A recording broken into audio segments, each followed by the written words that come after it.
Morning, everybody. We've got Andrew back in with us from Tomsetts Distributions. We all remember that he was one of our first, or the first podcast guest. So what we're going to do today is we're going to cover off a little bit about Andrew, what he's done in the last year, what's worked, what hasn't worked, that kind of stuff, and really where his firm's at, and see if we can kind of take away some key points of your sort of journey over the last 12 months, really. So, with that said, tell us a little bit about... So we just for the audience, we had the podcast, if anybody wants to go back and have a watch of that. It was the very first one, and Andrew had just kind of done a management buyout. Your role were changing. You had some ideas about zero emissions and a lorry park. I'm sure there's probably a better word for it than that, but a place for lorries to settle for the evening or for longer term, and some big plans, really. So how are you getting on with all of that, I suppose? Well, it's been a bit of a roller coaster, to be fair, the last 9 months. I think I was a bit green going into it, but I was really conscious. One of the first things we needed to do was open up a new stream of revenue. And because of the size of the yard that we have and the location, its proximity to New Haven Port, it made a lot of sense to put a depot parking facility or a truck stop. Not a park. No, that's right. And so it took a little while to set up. We put some number plate recognition cameras on the gates.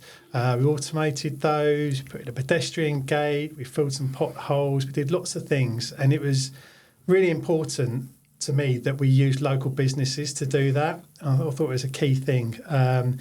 We used GW Ironworks for the gate, we used MSG for the main gate, electrifying that. We used James Kirby for the electrics to hook up the porter cabin, etc. Yeah.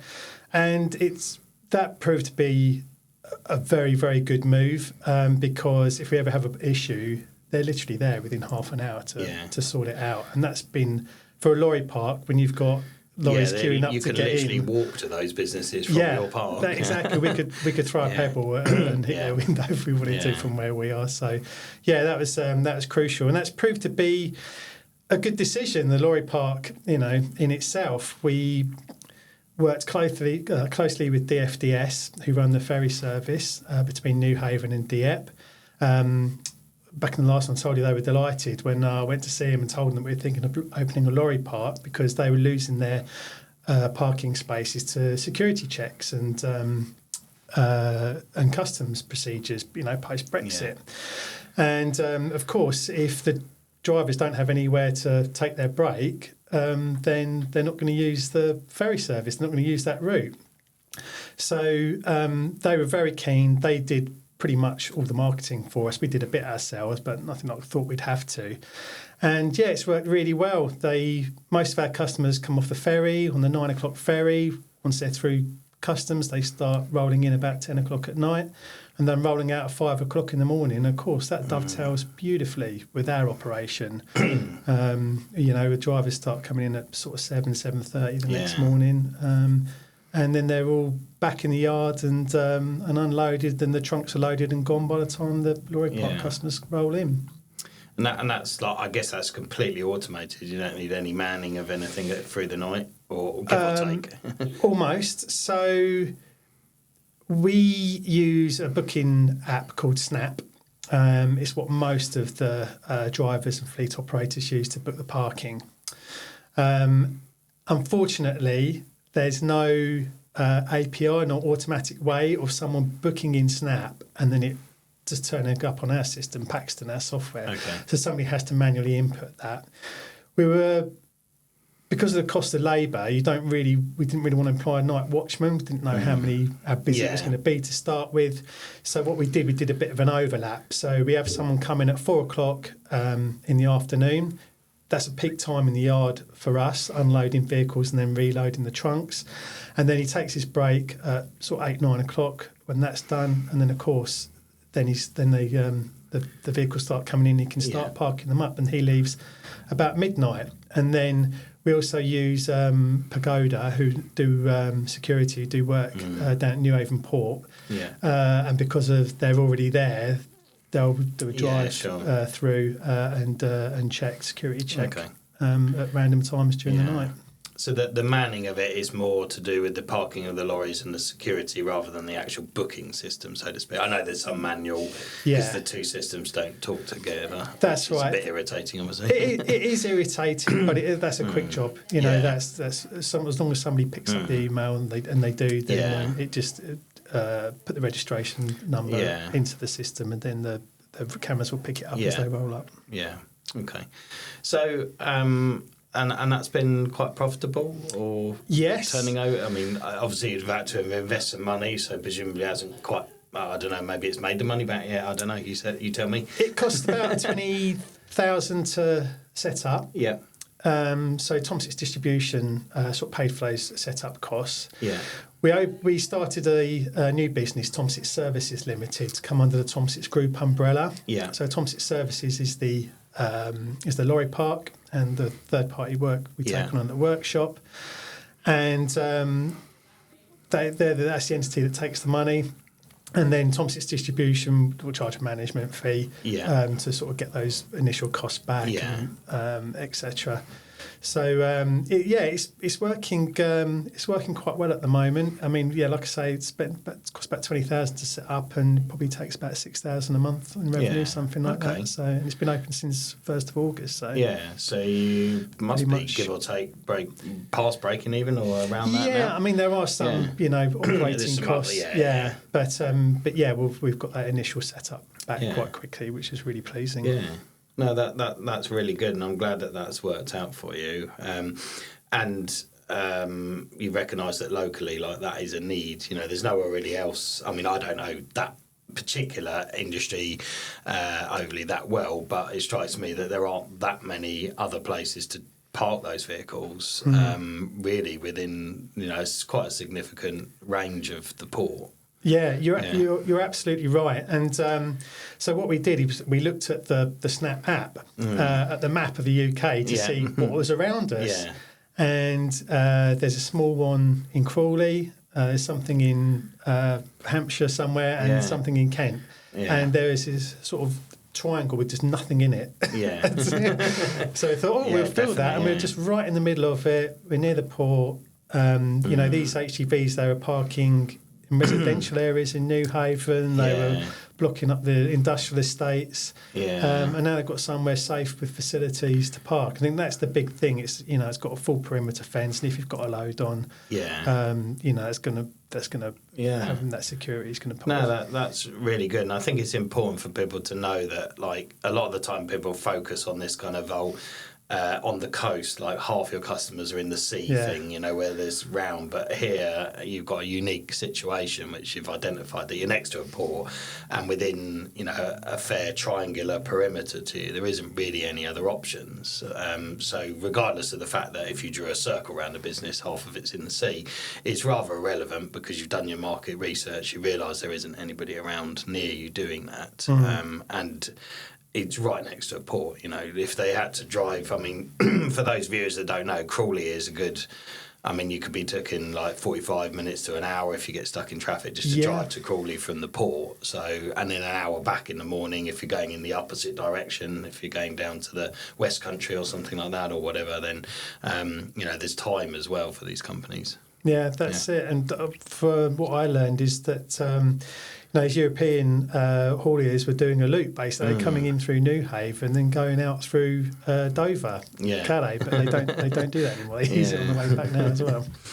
So moving on from that, so the other things you looked at were your role changing, and we talked about business development manager and MD role and that kind of dynamics. How did you get on with that kind of transition, if you like? When you said you were a bit green and so on. So I remember at the time, so I wasn't sure what I was going to do, whether I was going to take on a business development manager to do the sales side of things, and I try and develop my role as MD, whether I'll get someone to have a more sort of MD kind of role and I go back to selling. And I remember what your advice was at the time. And I sort of did neither in the end. So I did actually decide, right, I'm the person who's driving this business forward. I'm the one who comes up with all these ideas and needs to investigate them and needs to talk to vehicle manufacturers and these people and those people. And we did actually look for a business development manager, but we couldn't find one. So what happened was, we've got this relationship with University of Brighton, and we knew a few of the academics there. And what they did is they formed the Green Business Team.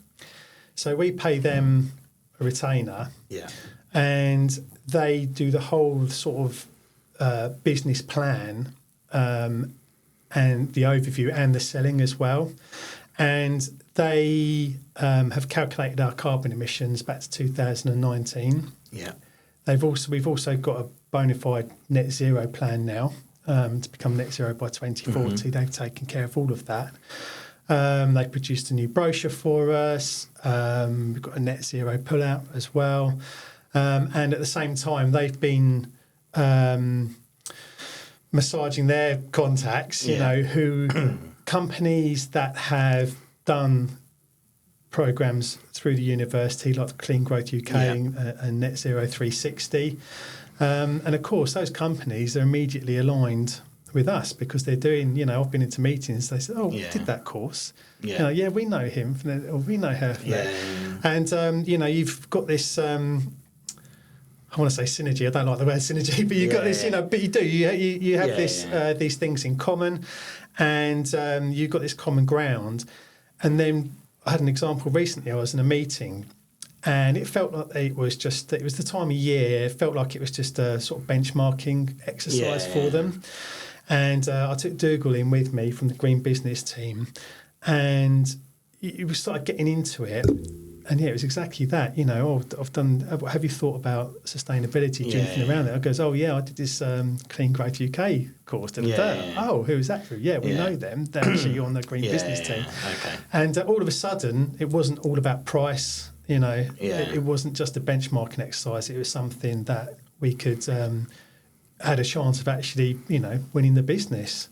So that's ongoing at the moment, but it's kind of proof of concept. It gives me confidence that the route that the business is going is the right one. Okay. So I suppose back to the original question then. So are you doing MD or business development? Because you've got this kind of you've got this team that are kind of, I suppose, arming you with the tools to go forward. So what you said you looked at employing a business development manager, couldn't find one or whatever. So is that's falling on you right now? So the Green Business Team have been fantastic. They've massively accelerated our sort of net zero progress, but they're not in haulage. You know, they don't know the ins and outs. If someone started asking them about, you know, technical things, they'd say, I'll get back to you on that, I'll get back to you on that, I'll get back to you on that. I think that would be quite annoying from a perspective. You need to have some perspective. That's right. 8 out of 10 is like the minimum, I think. You're right. So I've been... when they come along to the meetings, it's kind of, you know, I'm hoping that they're going to be like a bit of a coaching session as well for them, as well as they're being able to have their input. So I've been doing the meetings, and we have had quite a few meetings because on top of the Green Business Team, I thought there's a missing bit of the puzzle here. So we're using a telemarketing company as well, who are based up in the Midlands, and it's a husband and wife team. And they've both worked in pallet networks pretty much their whole careers, and it's all they sell. Is haulage, lorry parked, anything around that. That's all they do, and they've been quite effective. And we've been using them for a few months now, and we've got lots of appointments lined up this month. Some quite good prospects. So I'm going to keep doing those meetings. But at the same time, you know, we've got this managing director role. I was going to say, so it sounds like you're doing the business development role, essentially, aren't you? Which was kind of what you were doing before a little bit, really, wasn't it? It was like your main sort of job before the acquisition or management buyout. That's right. So I'm trying to just do the meetings, so everything else gets taken care of for me. The telemarketing company they take care of the CRM, and we can get access to that. If it's a client that's only perhaps doing 4 or 5 pallets a week, then they can take care of all that for me. If it's something putting out higher volumes than that really does need a meeting at a higher level, then I'm doing those meetings. So that's the kind of way that's working at the moment. But we've got so much else going on. So, we've got big ambitions at Tomsetts, and we've got the ball rolling on a few projects, which needs me. I'm very conscious that you should only do what only you can do. So that's what I'm trying to focus on at the moment, just doing things that only I can do, and then anything else I'm trying to get other people to take care of for me. Yeah, definitely. Like delegating those roles out is key. Otherwise, you'll get burnt out, and you need to pull on your kind of skill set, essentially. If you're driving the business forward and doing these meetings and the rest of it, that is where your time is best spent, rather than dealing with like the operational MD type stuff, like a CEO role or a business development manager. I always think people think like CEO is like some kind of person that sits like in a chair and does very little, but actually they're one of the people that is responsible for ensuring the business has direction and drive, and being a public face of it, and actually going and maybe kind of putting these kind of plans to fruition, as opposed to like the MD, which is much more in charge of like kind of the operational, like the CEO's like feeding down, like this is the vision for the firm. I need you to go and implement it amongst the ranks, essentially. Yeah, I do feel more like that, more like a CEO than a managing director, because I've been on and off at Tomsetts 28 years. The first 10 years of that was operational, but back then it was filing cabinets full of paper. It was completely different. And the landscape in the last 18 years just shifted massively in the time that I've been doing sales. And I'm not very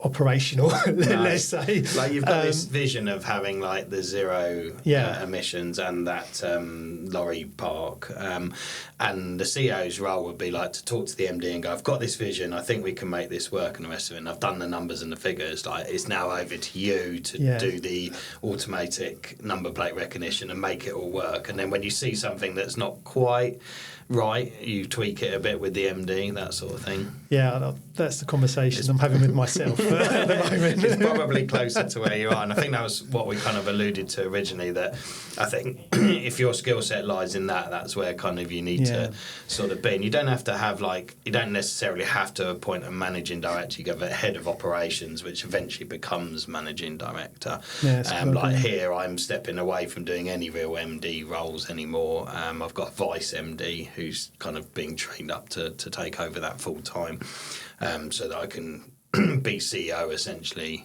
across all the groups of companies that we got, like on a full-time basis, rather than kind of a bit of MD here and a bit of there. Like when you buy a company, I try to like be out of it within like a year. I don't really want to be kind of operating it after a year. So I like the sound of that. Well, I've got two or three more months to go then. Definitely. The other thing we talked about was the drive to zero emissions. How have your clients and stuff received that? Because I was a bit dubious as to whether or not they would sort of care, really, I suppose, put it bluntly. Well, when I knew the opportunity to buy the business was coming up, I did a round of business reviews for all our biggest customers. Mainly because I didn't want them all to jump ship as soon as I took over. I wanted to make sure that they were happy, and I think I said at the time I was blown away by the feedback that I had. And but part of that conversation was sustainability, because that's the route I thought I'd be taking the business down. And it was a real mixed bag. Some we're already doing stuff around our scope 1 and 2. How our staff get to work, switching on the light switch, those sort of things. And but some were just, I keep getting asked for it, but I'll just put it to the bottom pile, I'm not interested, kind of thing. But now, especially with the new inquiries we're getting for potential prospective customers, it's becoming more and more of a topic of a conversation point of something that's going to help you get the business, basically, which wasn't happening even 9 months ago.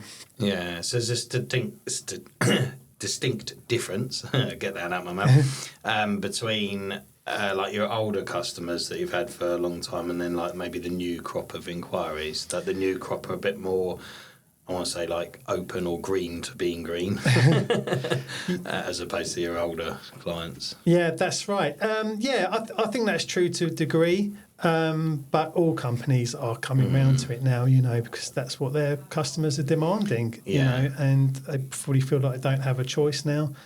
So, and I feel like we're 12 months ahead of the competition, because it's a long-winded process to get it right and get things in place. To recap, obviously, we've got your new lorry park, Yep. which is obviously making profit and is hopefully, give or take, broken even now, so that's nice and profitable. The move to green has been a little bit bumpy, but getting there, I suppose. And the MD role kind of still a bit up in the air.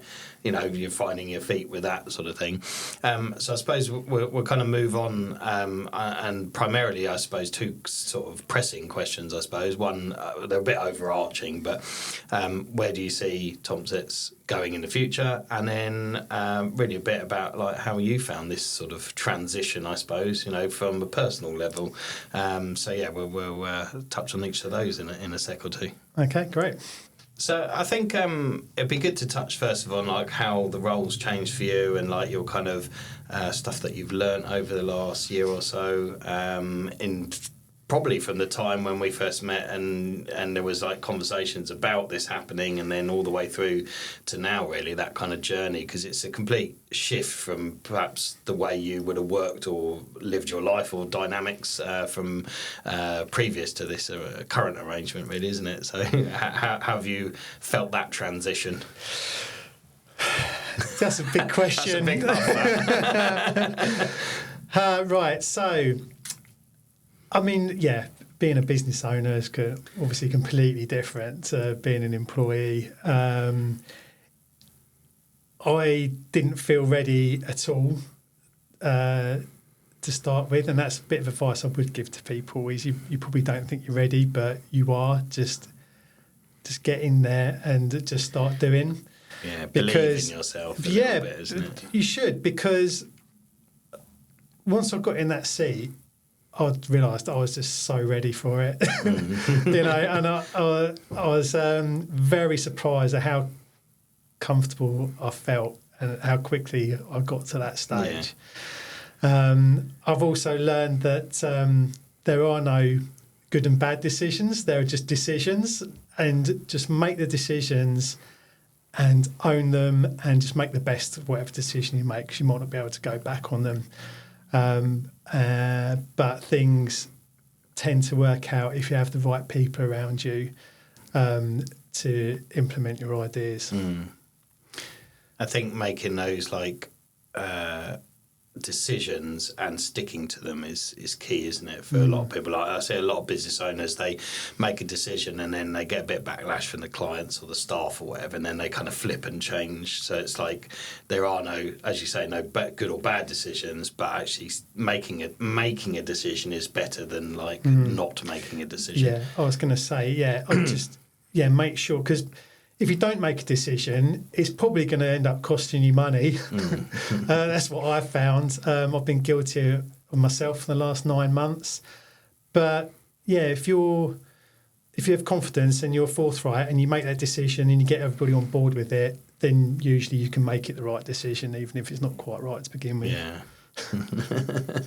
So any other kind of I suppose life-changing tips or anything at all, like what because it's quite a big leap going from being employee, even when you feel like you've gelled into thing, it is a different dynamics. It's like having a whacking great big promotion essentially if you're in the employee world, but with a lot of responsibility on your shoulders.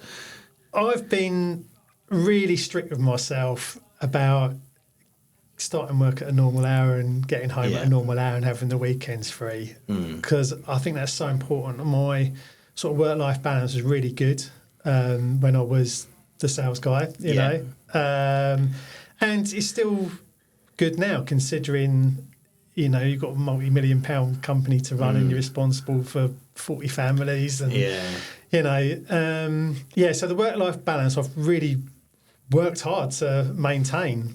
Basically getting as much in during those normal working hours as you possibly can, trying not to waste time, trying to make conversations shorter. Yes. And putting trying a to lot keep of emphasis people, on your own time, isn't it? Yeah, and getting people around you to keep it brief as well. Yeah. You know, I'll get the gist of it. Yeah. Let's, you know, I think that's great. Let's do that. Yeah. And that way, I was quite concerned that it was going to encroach a lot into my personal life. I mean, we do football sponsorship at Eastbourne Borough Football Club. So straight away, that's, you know, some weekends at matches, taking customers, that sort of thing. And you get invited to a lot of things as well. So you've got to pick and choose which ones you think are going to be most relevant to you. You do a bit more in the sort of networking scene community now, really, don't you, than perhaps you were before. That's right, yeah, and that's been very useful to us. So we joined New Haven Chamber of Commerce, and that's a great sort of breakfast meeting they do weekly. And, you know, even if you're not selling directly to them, there are some very useful people there to know, and we've used many of them. It's Tomsetts' 50th anniversary this year, so we're going to get some vehicles wrapped. Yeah. So, of course, we're going to use Norman at Sussex Signs for that, a New Haven Chamber member for many years. And yeah, so and like I say earlier, with the lorry park as well, several of those are chamber members. So on the basis of that, we joined Sussex Chamber of Commerce as well very recently. And straight from the first meeting, that's been very useful to potential clients there who we'll be speaking to this month about multiple container loads, some imports and exports, and just also did sort of bread and butter normal pallet deliveries as well. Okay.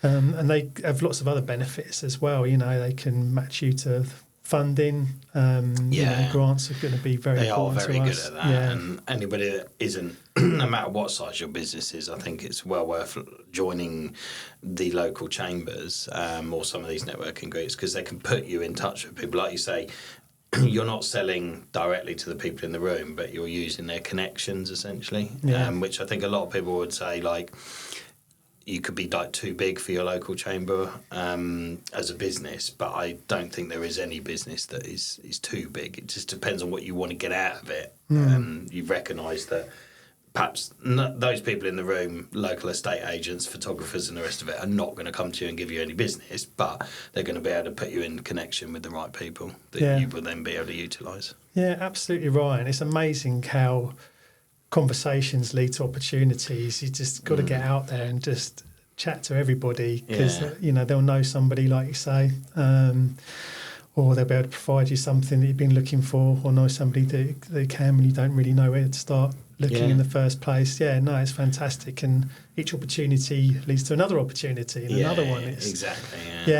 When I was doing these networking events as a salesman, that was the mindset. I'm trying to sell. There's no one here to sell to. What am I doing here? Exactly. But now it's completely different. You know, it's the same people turning up to these meetings. But it's a whole new dynamic now, because I'm thinking much bigger picture. And how's the rest of the team kind of gelled with you over this kind of transition period? Because presumably you're not the only one that's had a slight job role, because I know there are other people involved with the business and so on. So how's the kind of wider team received it all? So I had a conversation with a business owner, one of our customers, shortly after I took over. And we had a meeting about several things, and the meeting finished, and then at the end he took me aside and said, "Your drivers." I said, "Oh no, here we go." He said, "They're talking so positively now." He said, "It's like night and day. You know, they're they're much more upbeat, hopeful about the future. You know, they can see things happening." So I think, you know, we've got everybody on board for this journey, because it is a journey. As to the other people involved in the business and their roles, it's been quite a busy year. There's lots happened. We're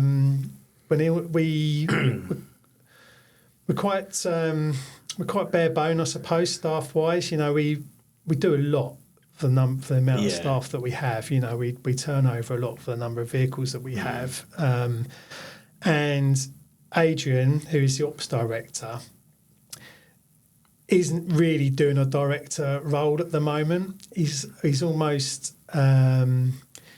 trapped in that traffic office, doing the transport manager's job, and he's aware of it. He knows he needs to take a bigger view. Yeah. He knows that everything he needs to do either needs to save money or make money, and that he shouldn't be doing the £11.50 an hour jobs, but he is. And keep reminding him. And that is a top of our list of things to look at this year, and try and free him up from that role, and maybe have a head of operations who can take on that, so that Adrian can. So presumably, potential for that person to be your kind of head of operations / maybe in the future be your MD type person. Then I don't know if their skill set might need some tweaking with, or maybe or whatever. But it's that kind of like promotion through the firm that I think would be quite key for you guys going forward, so that you can do your kind of CEO type role, which is that's what I'm thinking. Primarily a business development manager's role, really, the CEO. And you touched upon with your staff as well, that they're so much more positive, and I think maintaining that kind of core values and mission statement and keeping them in the loop is something that really dies down as a kind of business owner as you get towards the end of your kind of time owning the business, and before you said it, you kind of care less about that. So reinstalling that with them is really important, because your team are obviously you're nothing without them. So and it allows them to hold on to stuff as well. Like, we're quite big on our core values here, and we kind of reward staff for doing their core values. So there's 6 core values that we do, but if another member of staff sees one of them kind of implementing one of those core values to one of their colleagues or a customer, they can recommend them for a reward scheme. Oh, that's interesting. So then you get lots of recommendations going, I recommendation Susan for educating someone else in the business on how you do a process because they were struggling with it, and then they get some points towards a voucher or something or whatever. So we're big on trying to get a team mentality. Yeah, that's really interesting. Well, we've got the keeping them in the loop bit down. We do a regular all-staff memo that goes out to say what's been going on that month, etc. And, congratulating people for their efforts. Dave Englefield and the warehouse team have done absolutely amazing work to get that Loring Park open and running efficiently as quickly as it did. Yeah. It was quite amazing. They really did go above and beyond. And, an extension of that is to sort of keep our customers in the loop more as well now. Because not everyone's on social media. No. If they are, not everyone follows you, No, exactly that. That's another thing we're going to look at doing this year is keeping people informed, so they can see what is going on. They know you're a dynamic company, you're trying to move things forward. Okay. So plans for the future then, we'll go on that. So that segued nicely, didn't it? It did, didn't it? 2025 and beyond, maybe the next 3 years or whatever, now having kind of steered the ship for best part of a year, and seen, sometimes there's a bit of red tape here, there and everywhere, and things are not quite as easy as one hopes they would be. What's the kind of plan and sort of strategy, I suppose? Well, sales have been slowly increasing, which is good. So we're going to ramp that up this year. I feel like the money is in the wrong part of the business, so we need to move things around a little bit.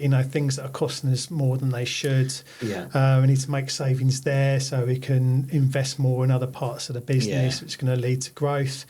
We need to concentrate on that. The truck stop, we're going to enhance the facilities there, add more things, maybe a cafe. We are storing the gig rowing boats in our warehouse at the moment for some of the New Avon and Lewis gig rowing clubs.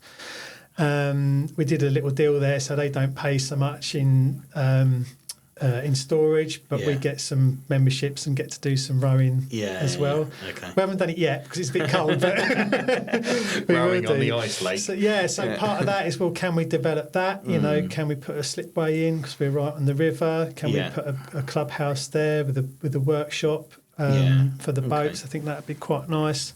So we're looking at the sales strategy, the sort of community angle. We've got new trailers on the way. Talking about keeping staff happy, they like to see, you know, they saw the lorry park, they saw the changes happening in the yard. Let's keep that momentum going. They'll see new trailers turning up, so they can see that investment coming in. We want to keep the ball rolling there. They like to see dynamicness, I think. 'Cause most staff, you know, it gives them the hope that there's some kind of, you know, route for promotion, route for development. They know they're not working for a company that's kind of shrinking or losing enthusiasm, essentially. Yeah, exactly. Yeah, exactly right. We trialled some electric vehicles last year. Yeah. So this year we'll be looking to replace our 3.5 tonner and our 7.5 tonner, both with electric vehicles, subject to getting the sort of charging you get infrastructure grants right. for those at the moment. I'm sure you're aware. Some good ones too. We can get grants for those. We can get grants for improving the lorry park as well, which is a national thing, which we're just in the process of applying for now. So with that fleet update, and we've also got one or two other projects that could be quite transformative, but it's all hush-hush at the moment, so I'll tell you about those next time, hopefully. Good stuff.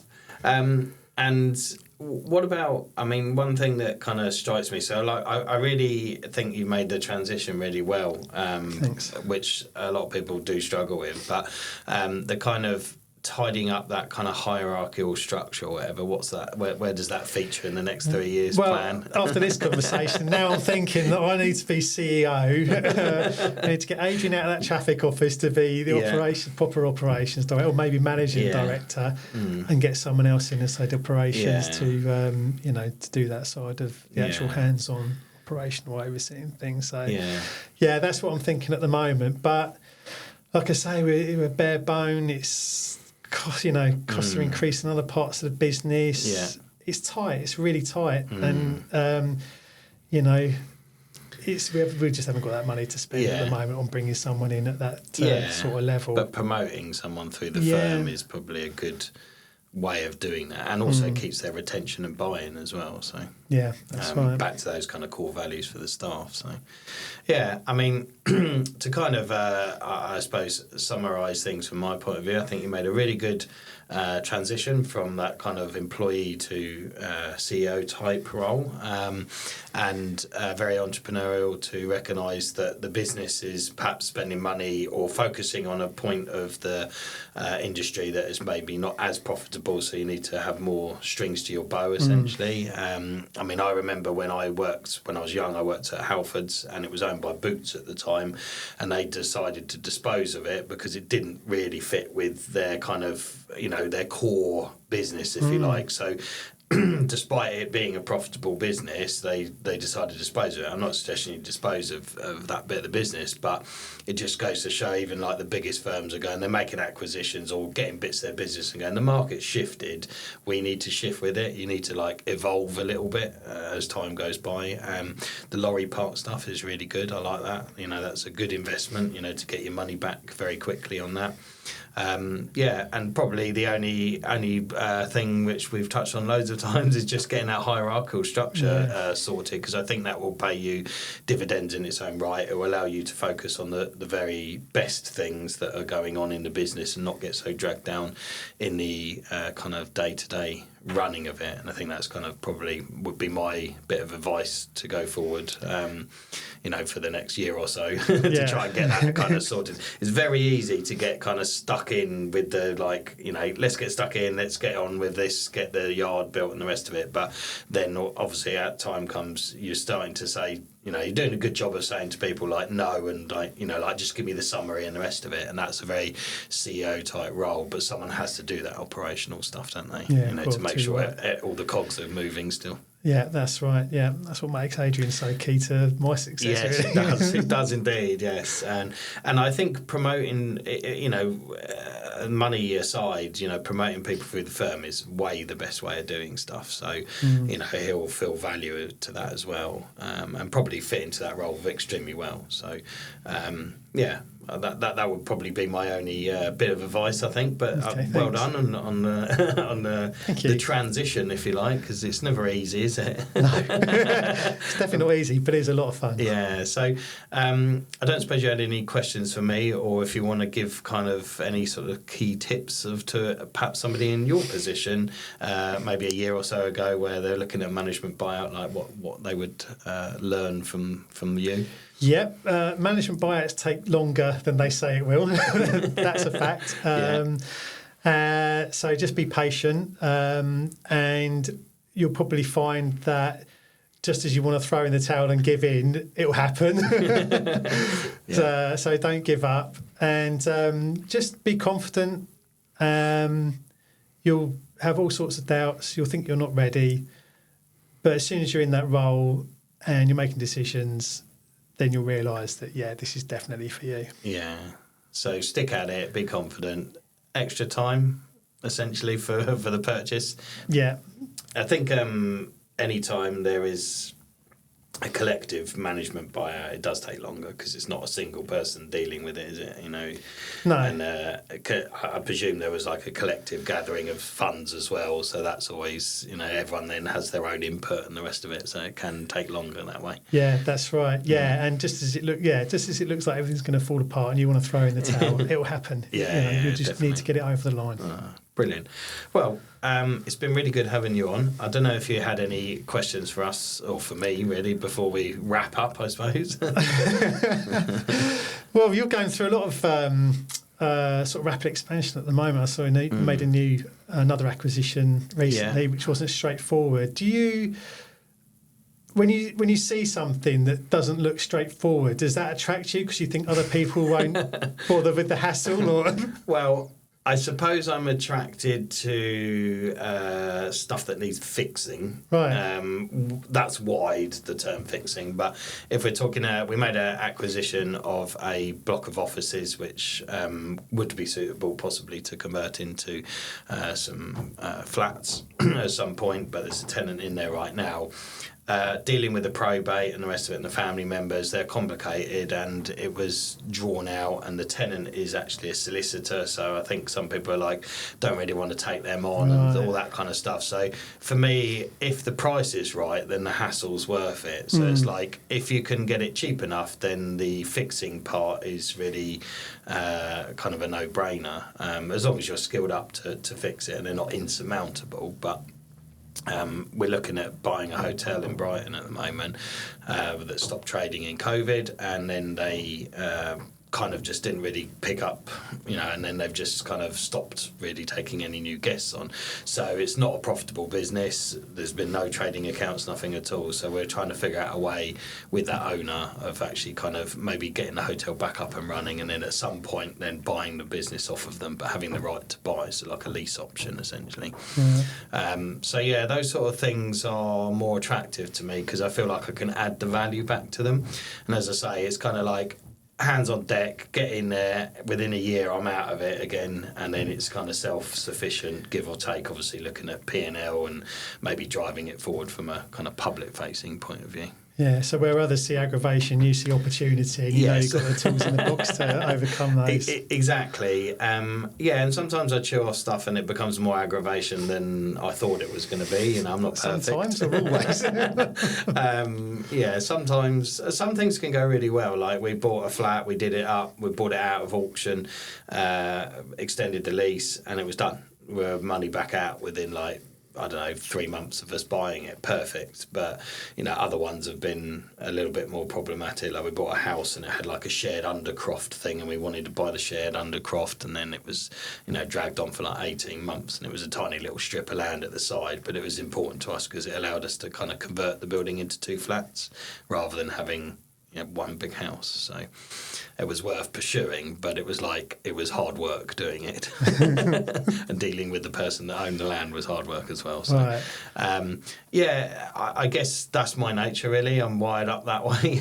But I think adding the value is really where I'm at. So, if I was in your industry, if there was like another business and it was like, look, we're going to go into administration, we owe, I don't know, £10 million or something in debt, but we sell it for £1, I would be like, I'm interested in that because I feel like I can fix that and bring it into our existing fold of business and then pay off the debt. And it would be all about how I structured that debt rather than worrying about whether it was a profitable business or not, because it's all going to get rebranded into Tomsetts or whatever you're doing with it. So yeah.